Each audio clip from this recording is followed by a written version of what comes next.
Ens ubiquem ara al Poblenou, un barri que s'ha convertit en el que té més projectes d'habitatge cooperatiu en marxa a la ciutat.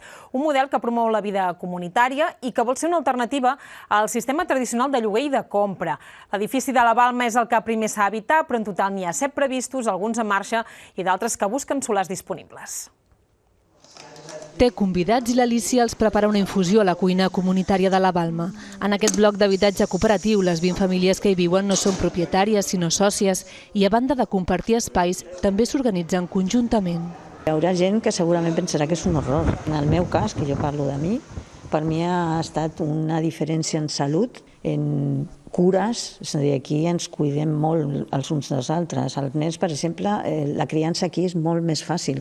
El solar on s'aixeca la Balma és públic i l'Ajuntament l'ha cedit a la cooperativa per 75 anys. El model és una alternativa al lloguer tradicional i la compra i cada vegada té més adeptes. Al Poblenou fins i tot s'ha creat una cooperativa que agrupa 7 projectes d'habitatge cooperatiu. Ens trobem que al barri tan sols el 10% de l'habitatge de lloguer està per sota dels 1.000 euros i només hi ha un 2% d'habitatge públic construït. Per això potser en aquest barri ara mateix hi ha un boom de cooperatives d'habitatge. A Poblenou sabem que hi ha molta oportunitat i quan vam dintre de la coordinadora de cooperatives d'habitatge vam identificar que hi havia fins a 22 solars almenys que eren de l'administració i que potser es podria fer més habitatge cooperatiu. Trobar un solar on aixecar l'edifici és un dels punts més feixucs d'un projecte d'aquestes característiques i alenteix el procés. Un exemple és el cas de la cooperativa L'Abril. Es va crear el 2016 i fins al 2025 no tindrà l'habitatge enllestit.